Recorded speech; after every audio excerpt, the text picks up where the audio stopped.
The signal was always there,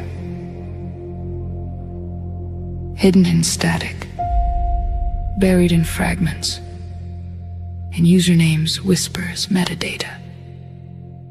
Old forum posts, deleted tweets, dark web echoes, and the stories people thought nobody would ever find.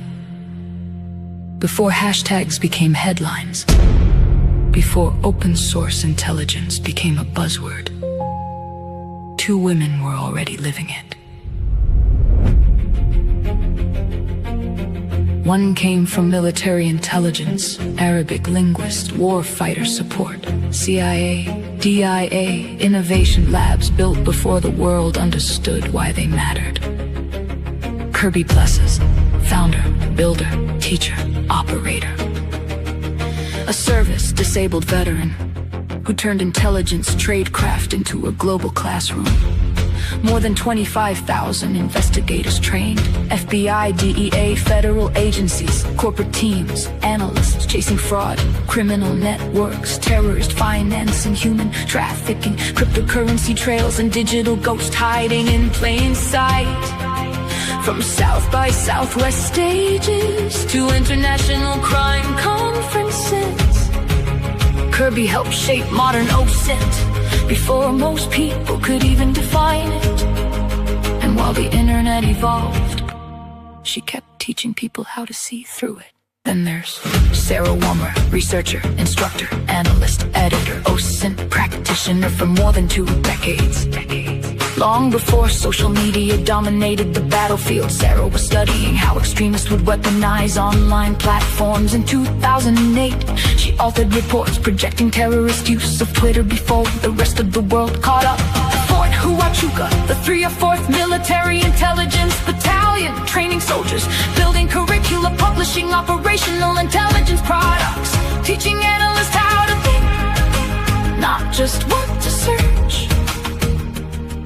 Baghdad during the invasion of Iraq, Riyadh, the State Department after September 11th, counter disinformation, counter extremism, hostile propaganda analysis, a career spent decoding influence narratives and the psychology behind information warfare, and somehow through all of it, still making time for rescue hounds and laughter yoga. Different paths, same mission, to understand the world through the evidence people leave behind. Together they became OSINT IRL. Not just a show, not just a podcast, a conversation between practitioners, a place where tradecraft meets humanity, where investigators, analysts, journalists, researchers, and curious minds pull back the curtain on the digital world we all live inside. This is about more than tools.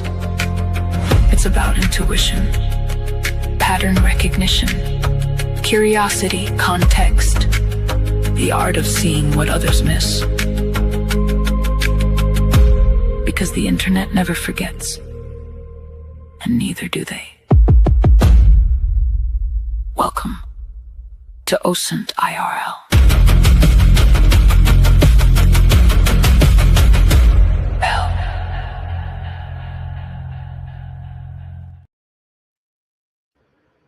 Hello. Hello, good evening, Kirby. Good evening, Sarah.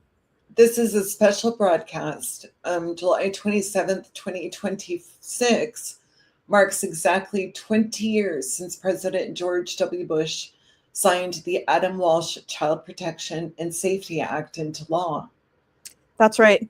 The act was named in memory of 6-year-old Adam Walsh, who was abducted from a Sears department store in Hollywood, Florida on July 27th of 1981 and tragically murdered. His father, John Walsh, which I'm sure almost everyone knows of John Walsh, became a lifelong advocate and co-founded the National Center for Missing and Exploited Children, NCMEC. Yeah. And the act itself was a landmark. It unified all state and territorial sex offender registries into one searchable national database. And it organized sex offenders into 3 tiers, tier 3 offenders being the most serious, of course. And that tier, they have to update their whereabouts every 3 months with lifetime registration. So 2 decades on, the Act remains the foundation of federal child protection law. But tonight, we're not just looking backwards. We're going to use our OSINT lens to examine the current landscape of missing and exploited children, globally and here at home, and walk through every major issue category that NCMEC tracks on their website today. So let's start with the numbers. Kirby, how bad is it? it's staggering. So in the United States alone, an estimated 460,000 children are reported missing every year, according to the FBI NCIC data. That translates to roughly 2,300 children reported missing every single day. And globally? So globally, the data gets murkier because many countries don't even track missing children statistics. So based on available reporting and the Global Missing Children's Network, the countries with the most documented missing children cases after the United States include the United Kingdom, Canada, Australia, Germany, and India. Countries like Brazil and Mexico also report very high numbers, although underreporting is a significant problem worldwide. So the key takeaway then is that the United States reports the highest numbers, but that's partly because we actually have a really robust reporting infrastructure. Countries with weaker systems may have equally serious or worse problems, and perhaps they're just not reported. But regardless, any child missing is horrible. Right. So we're going to break down the NCMEC website section by section. But first, before we do that, let's nail the 2 most important contact numbers every parent, analyst, citizen should know. NCMEC has a 24-hour call center, and that is 1-800-THE-LOST. That's 1-800-843-5678. You see it on our banner down below. Yeah. And to report online child sexual exploitation, you can go to cybertipline.org. Right. And please make sure to write those down. Again, the number is 1-800-843-5678. Also 1-800-THE-LOST. And if you are a parent and your child goes missing, one of the most important things is reporting it as quickly as possible. Kirby, do you want to show the TikTok clip? Sure.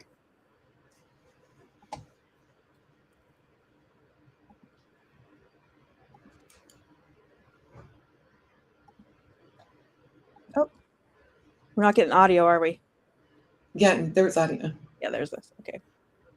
Parent, guardian, caregiver, anybody who's regularly responsible for children should hear, because I've made this video twice and both times it made international news for saving children's lives. And if you've already seen this video, please stick around so that others can get this message too. So if you're ever out and about and your child goes missing in a public place, because remember, these things happen to even the very best parents, what you want to do is you want to start loudly looking. Do not start silently looking for your child. And what I mean by that is you want to start shouting their description. It's going to sound like this. I am looking for a boy, age 6, brown hair, brown eyes, red Nike t-shirt, black shorts, black shoes. And you're going to repeat yourself over and over again. This way you get all eyes looking for your child and they know exactly what they're looking for. And in the best case scenario, somebody finds them and brings them back to you. And in the worst case scenario, somebody who's walking away with them, they are much more likely to let them go because they don't want that kind of commotion. And you may feel like you look silly or you're going to be judged, and maybe you will, but it is so much better to look silly than to be sorry. And I hope this helps.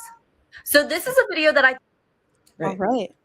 So the reason that we had that video is because there's kind of a myth that it's 24 hours. In actuality, as soon as you notice that your child is missing, you should go look for him. And this just explains some of the things that you could do. And the worst thing that can happen is that you're embarrassed. Absolutely. Right. And that's much better than your kid going missing. Mm-hmm. So yep.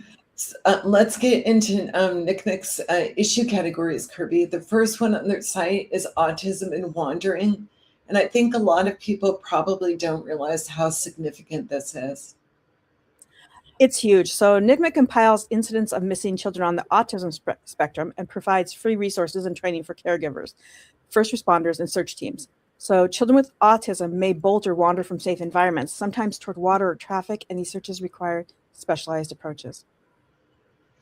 What makes an OSINT approach different for these cases? Or is it different?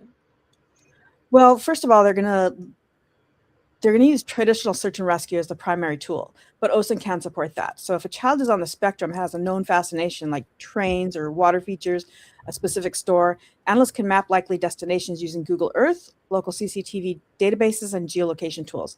Social media monitoring can catch community sightings, and then NCMEC's poster distribution network is critical, getting the child's image out fast. So I'd like to add to that parental mobile technology is an excellent angle here. And although it's not OSINT, this is an excellent venue for prevention. If you are a parent and have a child that's on the spectrum, you should consider GPS tracking wearables. There's a really good vendor called Angel Sense that you could look at. Another one is called GeoBit. You can utilize Apple AirTags that you can secure to clothing. And these devices actually help provide real-time location, and some have alerts that notify you even when your child leaves an area. That's really practical advice. For OSINT analysts supporting these cases, tools like Google Maps Timeline can reconstruct where a child's phone has been even after the fact.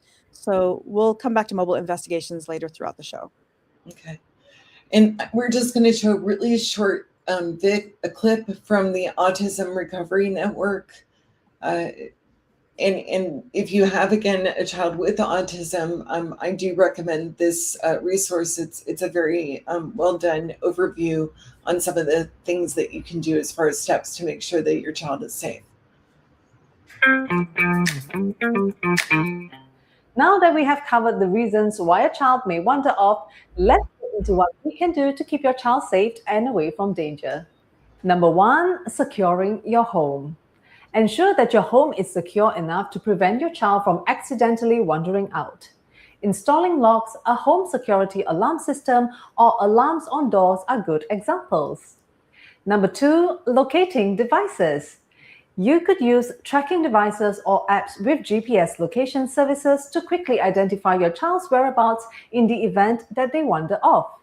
Number 3, identification tags. You can attach such tags to your child in a way that they are not able to remove them by themselves. And there's more to this, Yeah. but the first 3 that she mentioned are actually the most important. So especially if you have a child who doesn't like to talk to strangers, having that information tag on them is critical, because they might not want to say their name, they might not want to say their parent's name, they might not want to talk at all. So it's good that they have that tag on them that gives them location. And then again, the geo trackers and things like that are excellent tools. Absolutely. Yeah. So next up, we're going to the next section on their website, and that's talking about a very upsetting topic. All of these topics obviously are upsetting, but child sex trafficking. And the numbers here are deeply alarming. So in 2024, more than 29,000 missing children reported to NCMEC.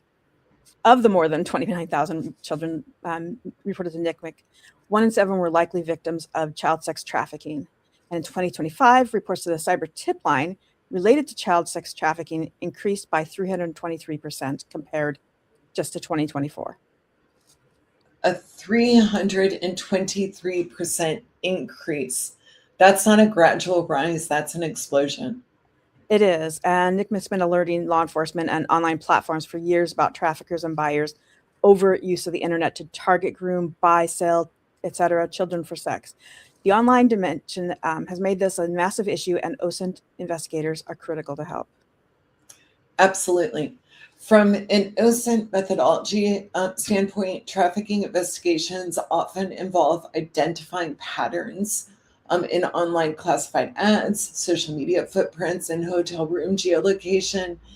Analysts can use tools like a reverse image search, like TinEye or Google Lens, to find where a victim's photos are being circulated. They also can use tools like different search tools, and Intel Techniques is a good resource to help build queries, to build profiles on some of the suspected traffickers. Hotel room identification is a classic OSINT technique, matching bedding patterns, window views, artwork, furniture to specific hotel chains and locations. There are dedicated databases analysts use for this. Yeah. And just on that point, there used to be like an app. I haven't checked if it's still up, that it would crowdsource people. Okay, there was an app that would crowdsource people to identify different hotels. You take a picture of your hotel room and post it on the app, and that would be used for investigations like this. Yeah, and we should give the link to that, but I can't remember the name of the app right now. But we'll look it up and we'll post it as a comment or something. That sounds good. Mm-hmm. So the NCMEC child sex trafficking team works directly with law enforcement to provide analytical support, victim advocacy, and technical assistance. If you, however, are overseas and observe child sex trafficking that does not involve U.S. persons, many people don't know how to report that, but there are options. And here's an example of what you can do in a situation. This structure does not work for all countries, but it would work for a lot of them. I've traveled a bit. There's been 2 times when I've been in a foreign country where I have noticed child trafficking. So the first is document what you see discreetly. The last thing you need is for the trafficker to know that you notice what's happening. So you want to, notice what the location is, descriptions, vehicle plates, times, name of the hotel, specific behaviors, but don't intervene. The second is to report to what's called ECPAT, ECPAT, a program called Don't Look Away. Their platform is don'tlookaway.report. This is a platform specifically designed for travelers who encounter child sexual exploitation abroad, and it routes information to appropriate authorities and NGOs in the host country through their network of 142 member organizations across like 115 countries. The other thing, of course, is to report it to like the LIGAT, the U.S. Embassy of the country that you're in. And then the third, after that, is there's also report IWF.org.uk if you see it online, because the UK analysts will bypass local police to look at it. And the next one is to submit to Interpol. They have a contact form. They don't act on tips, but they do have a contact form that you can look at for if you think it might be related to a missing child that might be on a yellow notice. And that's interpol.int. All right, so let's move to family abduction. Sarah, this is one people tend to dismiss, right? Yeah, it is, because a lot of times people think, oh, they're with their family. There's a reason they're being abducted. So sometimes the person is dangerous, even if it's a family member. There's a persistent myth that family abductions aren't harmful because the child is with a parent. But decades of research across multiple fields have illustrated that serious and harmful effects that family abduction can have on child victims and their families. NCMEC intakes reports of children abducted, wrongfully retained, or concealed by a parent or other family member. These cases can cross international borders, which makes them incredibly complex. Mm-hmm. From an OSINT perspective, family abduction cases are where social media analysis a lot of times will really shine, because you're looking for digital footprints of the non-custodial parent. Have they set up a new social media account? Do they have check-ins at locations if they're on Facebook or a different app that lets them do check-ins? Is there connections to family members in other states or countries? Is there any travel booking data that you can see? And employment records. Tools like Maltego are excellent for mapping relationships between the abducting parent and their support network. And it's not the only tool that you could use, but it is one that would definitely be helpful in this instance. Yeah, and if a parent has taken a child internationally, we're looking at Interpol notices, the Hague Convention on International Child Abduction Databases, and country-specific public records. Mm-hmm. And for parents, if you have a custody situation that could escalate, Make sure to document everything. Keep certified copies of custody orders and make sure your child's phone has location sharing enabled through a service like Google Family or Find My on iOS. Oh, yeah. Okay.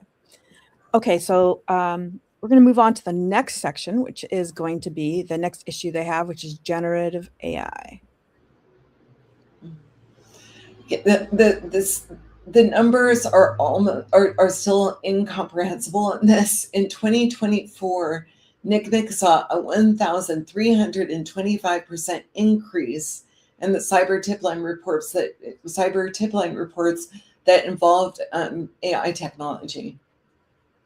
And in 2025, the CyberTipline received 21.3 million reports total, including more than 61.8 million images, videos, and other files related to suspected child sexual exploitation. Of those, more than 1.5 million reports had an AI nexus. And to put that growth in perspective, in a single 6-month period, AI-related reports soared from 6,835 to 4,419. 440,000. Yeah, 440,000. So 6,835 to 440,000. So NCMEC Senior VP John Sheehan called these increases a wake-up call. He said these statistics represent children experiencing absolutely unthinkable harm. And another thing to watch out with this is some of that harm is not just CSAM, but it could be sadistic online exploitation. So it's a really yeah. Yeah. So what's happening here is that generative AI is being used to create synthetic child abuse material. So, for example, deep fakes of real children, AI-generated images that are indistinguished from real photographs of maybe people who don't exist. However, it's being used to automate grooming conversations at scale. Right. And for OSINT analysts, this creates an entirely new challenge. We now have to distinguish between what is AI generated and real content. So every time you look at a photo, it's gotten to the point where you look at somebody's hand and say, is there 5 fingers on that hand? Or is there, 10? And the other thing with that is detection tools are evolving. For example, Sensity AI and Reality Defender both offer deepfake detection. They're not perfect. Analysts also look for AI artifacts, unnatural skin textures, inconsistent lighting, warped backgrounds, and metadata anomalies. Kirby actually, every time she teaches a webinar and she covers this issue, she does a great job, explaining how you can notice some of these differences. Right. And some of the metadata differences are key, especially since some of the AI tools are actually putting some specific AI markers in the metadata, and not all of the different metadata viewers will show it. So that is something that is really of a lot of interest to me. So anyway, the legal landscape is also still catching up. The Adam Walsh Act and the subsequent legislation didn't anticipate AI-generated CSAM. NCMEC has been advocating for updates to close those gaps. Right. And for parents, it is important to think about what can happen with your child's image. And sometimes your child doesn't want their image online in the first place. One thing I would always do is, if the child is old enough to ask, is before posting their image, always ask them if they mind. I mean, that's a reasonable question. But even before then, you should ask yourself whether or not you want to post your child's image online in the first place. Children should also be empowered to know why privacy is important. And following is actually a little cartoon that was posted by NCMEC on YouTube that can assist in teaching younger children about these issues and dangers from an early age. All right. And This is acronym reporting from Falsizone. And to my left is the biggest AI company in the realm. They issued a red alert after unknown individuals used their AI tools to create some truly disturbing content. Back to you in the studio. That doesn't sound good. No, it doesn't. So that obviously is created for younger kids, but it does start, getting them familiar with the concept and why, that why there is a threat out there. And it's a way to kind of get them set up for taking steps for protecting their identity from things like deepfakes. So let's talk about Help ID Me, which is the next section. This is one of NCMEC's most vital but lesser known programs. Help ID Me is NCMEC's initiative for unidentified deceased children. When human remains are found that are believed to belong to a child, NCMEC assists law enforcement and medical examiners in the effort to give the child back their name. This includes assisting in the collection and dissemination of DNA, dentals, fingerprints, and other unique identifiers. NCMEC's forensic artists also create facial reconstructions from skulls, and these reconstructions are distributed to the public in the hopes that someone will recognize the child. So from an OSINT perspective, this is where forensic genealogy and public records research intersect. Analysts use NAMUS, the National Missing and Unidentified Persons System, to cross-reference unidentified remains with missing person reports. They also use genealogy databases like GEDmatch and the Family Tree DNA, and the same techniques that solved the Golden State Killer case. Social media is also powerful here. NCMEC's traditional and social media teams disseminate photos and information to raise public awareness about missing and identifying children. A single viral post can sometimes crack a cold case. All right, so we're going to move on to infant abductions. Oh, a second. There we go. And this NCMEC defines these as any abduction of a child under 1 year old. And these can take various forms, from an uncustodially parent abducting the infant to a stranger abducting the child from the hospital or from a public place. NCMEC has developed a list of characteristics from an analysis of 345 missing infants under 6 months of age related to healthcare settings occurring from 1964 through January 2025 in the United States. And they're quick to note that there's no guarantee an infant abductor will fit any profile. For OSINT, hospital abduction cases are time sensitive because you're looking at surveillance footage, parking lot cameras, vehicle identification, and social media posts from people in the area at the time. Facial recognition tools can be helpful. Obviously, these should always be used lawfully and by authorized, personnel. But if somebody's, abducted a child, it most certainly would be authorized. And you can match suspect images also against public databases. And for parents, newborn safety means knowing your hospital's security protocols. Most hospitals use infant security tags with alarms now. At home, be cautious about birth announcements on social media that reveal your address or daily routine. Right. So we have a PSA for this. No, but no? When your baby is born, ask your hospital's infant security. Ask about your hospital's infant security system.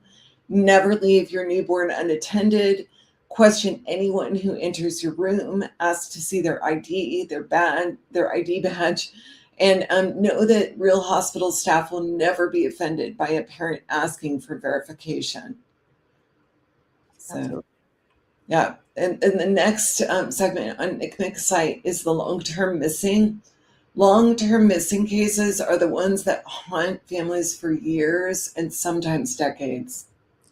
NCMEC's Forensic Services Unit, Project Alert, Biometrics Team, and Forensic Imaging Team provide services to law enforcement and families in case of long-term missing children and unidentified cases. This includes any age progression images. NCMEC's forensic artists can create composite images of what a missing child might look years later. Yep. And these age progressions have directly led to actual recoveries for OSINT analysts working cold cases. The methodology involves revisiting the original case files, re-examining digital evidence with new tools, monitoring social media for individuals who match age progress descriptions, and leveraging advances in DNA and genealogy. NAMUS is a central database. Public record searches, archives, social media, and even geospatial analysis where a child was last seen versus where they might have gone. All of these techniques will apply. Mhm. And community sleuths can play a role here too. True crime communities on Reddit, Facebook, and podcasts have led to generated leads in multiple long-term cases. But it's critical that this work is always done ethically and coordinated with law enforcement. Vigilantism can derail an investigation very easily. I know we've covered this in multiple prior podcasts. And then if you go to nameus.gov, you can search the unidentified persons database by state, date range, and physical characteristics. And if you believe you have information about a case, use the report tip function on the nameus.gov website. Your tip actually goes directly to the investigating agency. Never attempt to contact a family member directly.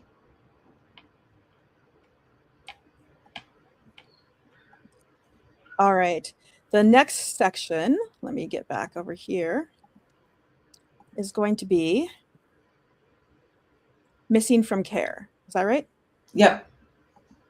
Let me go ahead and missing from care is a critical and often under-discussed category. Yep. And it's also one of the most vulnerable areas. NCMEC is uniquely positioned to provide significant and continuous support to state agencies searching for children who have gone missing from their care. This means children missing from foster care, group homes, and child welfare facilities. And the trafficking overlap here is significant. Of the children missing from care who were reported to NCMEC in 2025, 17% were identified as likely victims of child sex trafficking. And that's a devastating statistic. Children in the foster system are disproportionately targeted by traffickers because they often lack a stable adult protection and may be vulnerable due to the trauma. And in some instances, they'll even, run away from foster back to their traffickers. So it's a very vulnerable group. OSINT methodologies here involve monitoring online platforms where the traffickers recruit. And that could be social media, gaming, and chat platforms, and some messaging apps. Analysts build pattern-of-life profiles on both victims and the suspected exploiters. Geospatial analysis of known trafficking corridors and hotel clusters is also key. And for caregivers and caseworkers, you should always you should always maintain a current photo of the child, know their online handles and social media accounts, and ensure that their phone has location sharing enabled. The moment a child goes missing from care, again, you should always call NCMEC directly, which is 1-800 the lost. And then new Texas legislation in 2025 actually requires that every missing child reported to Texas law enforcement must also be reported to NCMEC within 2 hours. And this should be, frankly, standard everywhere. So on to the next section is talking about online enticement. Online enticement is a really broad category, and it includes sextortion. Let's get into it, Kirby. Online enticement involves an individual communicating with someone believed to be a child via the internet with the intent to commit a sexual offense or abduction. In 2025, NCMEC saw a staggering increase in CyberTipline reports related to online enticement. In just one 6-month comparison period, online enticement reports jumped from 292,951 to 518,720. It is a massive problem. And within those enticement reports, NCMEC tracks 2 particularly dangerous subcategories: financial sextortion and sadistic online exploitation. Financial extortion is where a predator tricks a child into sending an explicit image, then threatens to release it unless the child pays money. These cases have driven children to suicide. This is one of the most urgent child protection cases in the digital age. Some of these sextorters are actually located in other countries and are doing this internationally. From an OSINT perspective, enticement investigations involve analyzing chat logs, identifying the predator's real identity behind fake accounts, tracing IP addresses and account metadata, and using reverse image search to find where images have been distributed. Tools like Maltego for link analysis, Spiderfoot for automated OSINT, and specialized law enforcement platforms are all in play here. Mhm. And NCMEC CyberTipline, of course, is a critical pipeline. Their electronic service providers help to detect enticement that report to NCMEC. So let's go on to segment 11. Okay. Let's go over here. All right. So NCMEC also has a other types of missing category, and this catches cases that don't fit neatly into primary classifications. So children who go missing under unusual circumstances, children lost in wilderness areas, or cases where circumstances are still unclear.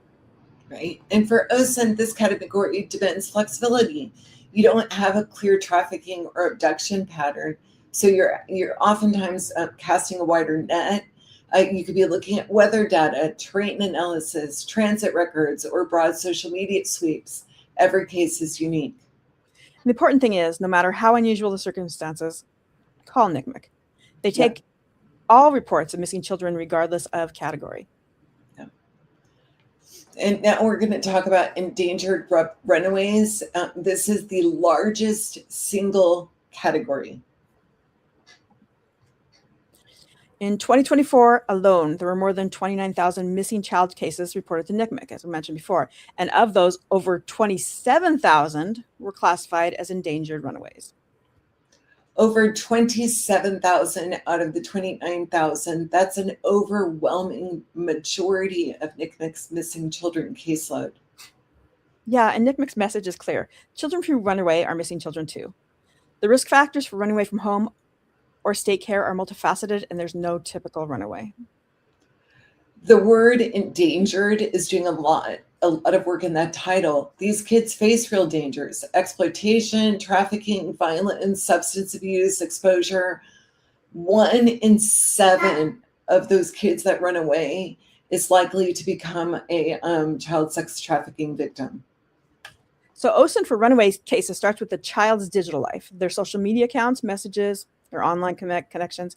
We're looking for indicators of where they might go: friends' addresses, online acquaintances, planned meetups. Google Maps timeline on their phone can show movement patterns before they disappeared. For parents, if your child has a phone, make sure you know how to locate it.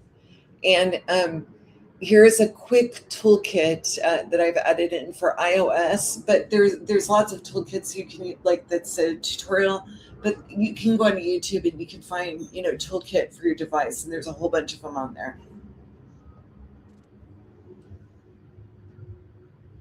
Guide you through how to track your child's iPhone location. If you find this guide useful, then please consider subscribing and liking the video. This does need to be done from your child's iPhone. What the child will need to do is go and open up the settings and then go right to the top and click on their name, which is their Apple ID, and then go and scroll down into Find My. Now make sure the location settings are turned on here and go into the family list. The family list will show the different members, and go and click on the person they want to go and share the location with. Once that's been done, we can click on Share My Location, and the location will now go and be shared. Now what you can do as the parent is go onto your own device and go and open up the Find My app, and in the Find My app, go to the bottom left and go and select people, and you'll then go and see the different people who've gone and shared the location with you. And now your child's device should now be listed in there, and you can go and see their location. It's that simple. We'll guide you through how. No. And also, in an emergency, law enforcement can also use the phone's IMEI number to request a location from the carrier. So I also want to point out that there's like Life 360 out there, and not only can you monitor your children on Life 360, but teenagers often share like a whole different circle with other friends. And so if one goes missing, you may not have access to their circle anymore. They may actually turn that off so you can't track them, but they may still let their friends track them. That's an excellent point, Kirby. Mm-hmm. Yeah. So anyway, go ahead. What do you think about the IMEI number? Like, how would they go about as a parent? That's the International Mobile Equipment Identity Number, and it can be found by dialing *#06# on the phone. So you can identify it within your device settings or even on your original packaging. You want to make sure you give that to law enforcement if your child is missing. Mm-hmm. But you should have that, and also, of course, a photo of your child. Yep. So the next section is on CSAM, on child sexual abuse material. This is one of the most harrowing categories, and the volume is absolutely staggering. In 2025 alone, the CyberTipline received 21.3 million reports that included more than 61.8 million images, video, and other files that are related to suspected child sexual exploitation, which is over 61 million files in a single year. And I apologize for my dog barking in the background, but for OSINT analysts in this space, and I want to be clear that this work should only be done by trained authorized professionals. Tools include photo DNA for hashing and identifying known CSAM images, the Child Rescue Coalition's technology for identifying IP addresses of sharing CSAM on P2P networks, and Interpol's international child sexual exploitation database. These are law enforcement tools, not affiliate ones. If you accidentally see CSAM, you report it directly to NCMEC. Do not save it onto your device. Absolutely. So one of the things you mentioned was the hashing of the photos. So the photo DNA tool that hashes unidentified CSAM images, what that does is when you have a photo and it matches exactly another photo, hasn't been edited or anything like that, the hashes will match. And so you can identify, kind of track where that photo goes around the world if everyone's hashing it and putting that into the database. The most important message for the public is simple. Again, if you encounter CSAM, don't download it, don't share it, do not investigate it yourself, report it immediately. Every report matters. Again, the CyberTipline is cybertipline.org or call 1-800-THE-LOST. And the next section we're going to discuss is non-family abductions and attempts. Non-family abductions and attempts aren't as common as some of these other categories, but they most certainly happen. Kirby, tell us what this covers. So a non-family abduction occurs when a child is taken by someone known but not related to the child, such as a neighbor or an online acquaintance, or by someone unknown to the child. These are the rarest types of cases and make up only 1% of missing children cases reported to NCMEC. Yep. But only out of these 1%, only 1%, but these are the cases that oftentimes make the headlines. The stranger abductions that every parent fears and attempts is an important word here. NCMEC also tracks attempted abductions, which can provide critical early warning about a predator operating in a community. So OSINT for non-family abductions includes rapidly profiling the suspect, if he's known, or identifying potential suspects. We're looking at registered sex offender databases, which are now nationally unified thanks to the Adam Walsh Act, neighborhood canvassing data, surveillance footage, vehicle descriptions, social media monitoring.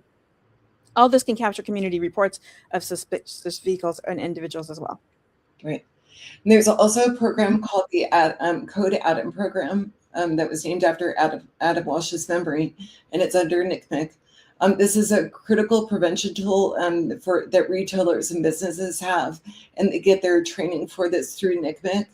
The website for that is missingkids.org/code Adam. And if your child goes missing in a store, immediately tell a store employee and ask them to call a code Adam. And if the business participates and has been trained by NCMEC, they should lock the doors, describe your child over the PA, and search the premises, including restrooms and exits. If your child is not found within minutes, they should call law enforcement, and you should never let a young child out of your sight in a public place. Easier said than done with some, right? Right. There are some kids who are very, very wily and run around, and you can't help but wonder, where they are in the store at any moment. So then the next section we're going to talk about is sextortion. So let me go find it in our issues list. There we go. And it's also under online enticement, but NCMEC also gives its own category, and it really deserves its own segment. Absolutely. So sextortion is a crime where a child is groomed to take sexually explicit images and then coerced. We did mention that a bit earlier. Typically, it's through threats of exposure into providing more images, money, or both. Financial sextortion specifically has surged. Predators, often operating from outside the United States, target teenage boys or girls on gaming platforms and social media, posing as someone of the opposite sex. Yeah. They want to obtain an explicit image and then demand payment for threat of sending that image to the victim's family and friends. And this is not a victimless crime because there have been multiple child suicides from this.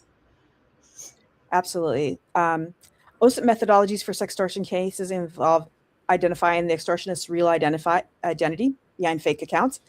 Analysts will trace account creation patterns, IP addresses, linked phone numbers, and cross-platform username use. Tools like Sherlock can find usernames across hundreds of platforms. Maltego maps the connections, and metadata analysis of receipt images can sometimes reveal location data. Yeah. And for parents, you should talk to your children about this. The FBI and NCMEC have both emphasized that the targets are increasingly boys aged 14 to 17, but there have been instances where it's girls, and it has gone down to as young as 9. Tell your kids if someone you met online asks for an explicit photo, that person is not your friend, and if it happens, that they should stop, block, and report. And another thing is you should always talk to your children about, you should never be so embarrassed about something that you can't share it with me as a parent. And tell them never to pay. Paying doesn't make it up or stop it. It marks you as a target and they'll ask you to pay again. Absolutely. And we actually have a short PSA clip on that we're going to share. Smart things to know about sextortion. 1. Sextortion is a form of cyberbullying that involves threats to expose sexual images or videos if certain demands, such as sending money, aren't met. 2. Children and teens between the ages of 10 and 17 are at highest risk for extortion, although the most vulnerable are boys between the ages of 14 and 17. 3. In a culture of oversharing and influencers, preteens and teens are most susceptible to sextortion when they think an attractive person shows interest in them or wants to be friends online. 4. Being sextorted is never the victim's fault. And 5. The best time to talk to your child about sextortion is before they're on social media. The best way to do it is to keep it short, ask general, open-ended questions, and create a safe space for sharing without fear or judging or punishment. Want to learn more smart things to know, do, and say about sextortion? Type safety in the comments, and I'll send you the link to download your free copy of the full 4-page resource. Right. So, again, if you know somebody who's being sextorted, you are not alone, although I doubt that, any kids are watching this episode. But you should always report to the CyberTipline. And that would be a primary message, though, for parents and trusted adults to give to digital youth, is that they are not alone and it's not their fault. And also for parents, is if your child talks to you and says that this has happened, make sure to save all the images and the messages as evidence, report it to the CyberTipline or to the 1-800-THE-LOST. And possibly, you can also report it to your local police as well, especially if you think it's somebody local. So as we went through these sections, there is a new section since we made our list, and that's end-to-end encryption. We're not going to really go through that one in detail, but this is going to be about messaging apps. And so I think that that's something that parents should definitely look at before they, children are starting to use it.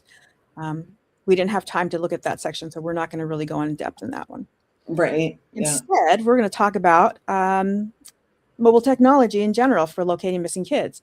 So we're going to bring this all into a practical segment for parents. Let me go to the main page there. All right, so here's your parental mobile technology toolkit. First of all, you're going to enable built-in location sharing before you need it. On an iPhone, you're going to set up family sharing and turn on Find My on Android. You're going to use the Google Family Link, right? So on iPhone, Find My, and on Android, Google Family Link. Open the apps, Tap location, select your child. Do this today, not when your child's already missing. Second is to know your child's IMEI number on their device, and the way to do that is to dial the star and then or asterisk and then number 06 number on their phone to display it. Write it down. Make sure to have it. Store it someplace safe. If the phone is lost or your child is missing, this number lets law enforcement and carriers locate the device. In some cities, the police departments will even have like a thing where you could take your child's fingerprint on like a little card and have their photo with it. That's always a good thing to have at home with the IMEI number.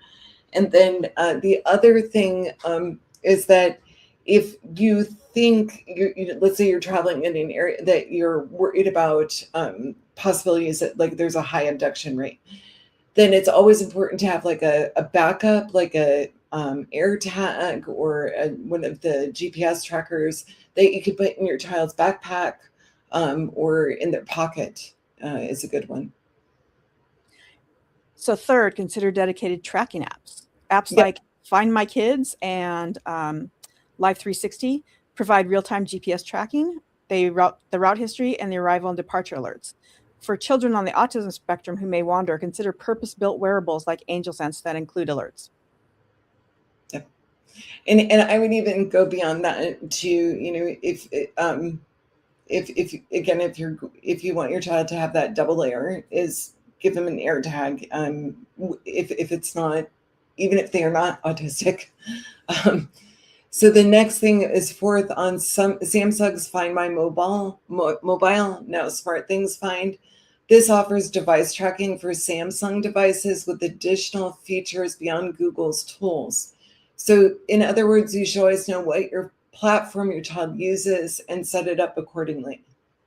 Yeah, Google, Android phones and iPhones are not the same. And even amongst Google phones, the different makers, you might be able to find tools that work just for those sources, like the Samsung Find My Mobile. Also, there's the Google Maps timeline. So if location history is enabled on your child's Google account, whether it's an iPhone or an Android, you can reconstruct past locations even when real-time GPS is off. So this can show you everywhere the phone has been over days or weeks, which can be invaluable in missing child investigation. Yep. And six is contact your carrier. Most major carriers can locate a device on your account when you call them directly. In an emergency, law enforcement can request location data from the carrier using the phone's IMEI number, which is one of the reasons why you should have it written down. So call 911 immediately. There's no 24-hour waiting period that's met. That should be within the first 3 hours. Step two, call NCMEC and 1-800 The Lost. Check your child's phone location through Find My Family Link or what app you're using. Gather recent photo and physical description. Check your child's social media messaging apps for clues. Preserve all evidence. Don't delete the messages. Share their photo on social media and ask community members to share. Every minute counts. So we've covered a lot tonight. 15 of the NCMEC issue categories, 20 years of the Adam Walsh Act, and the full OSINT toolkit. What's your final takeaway? My takeaway is this. The Adam Walsh Act was a monumental piece of legislation that gave us the National Sex Offender Registry, stronger penalties, and a framework for protecting children. But 20 years later, the threat landscape has transformed beyond what anyone in 2006 could have ever imagined. We're facing 21.3 million CyberTipline reports in a single year that goes out to NCMEC. We're facing AI-generated exploitation material. It's growing by over 1,000%. And we're facing sextortion that is driving children to take their own lives. Yeah, so that actual law gave us the foundation, but the fight needs to evolve. And that's where OSINT comes in. Open source intelligence, one of the most powerful tools we have for finding missing children, identifying exploiters, and supporting law enforcement. Every analyst listening to this show has skills that matter. And every parent listening has tools that they can set up right now. You should set up your location sharing. or your family tracking apps. That you should have the NCMEC hotline saved on your phone. You should get that IMEI number off of your child's device. And again, check if there is a possibility at your local law enforcement office to get that fingerprint of your kid, if they have one of those cards where you can get the fingerprint of your kid and the photo for in case an emergency ever occurs. And have all those things in an organized place. Absolutely. We're going to close with the numbers that matter most, and that's the NCMEC 24-hour hotline, 1-800-THE-LOST, 1-800-843-5678, and the cyber tip line, which is cybertipline.org. If you're in immediate danger, call 988, and if you're in a crisis, call or text 98. If you're in immediate danger, call 911. If you're in a crisis, call or text 988. And remember what NCMEC says, every child deserves a safe childhood. 20 years after the Adam Walsh Act, that mission is more urgent than ever. So thank you for listening to the OSINT IRL. I'm Kirby. And I'm Sarah. Stay safe and stay vigilant, and keep fighting for these kids. And also check Trace Labs, which helps find missing people. Absolutely. And we'll show the Trace Labs website here.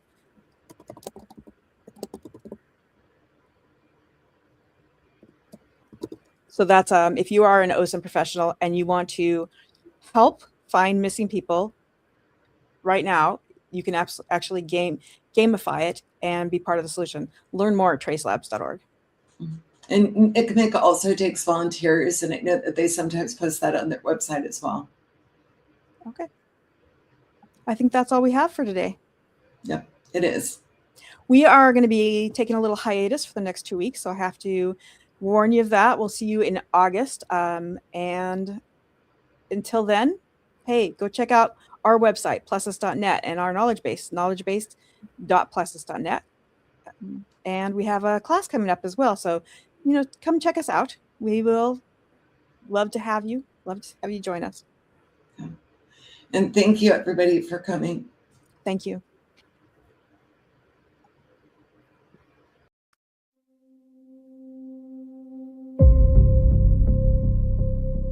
Thank you to our sponsors. Osmosis Association, OSINT Cocktail, Paraben Corp, and Forensic OSINT. Plessis.net powering off.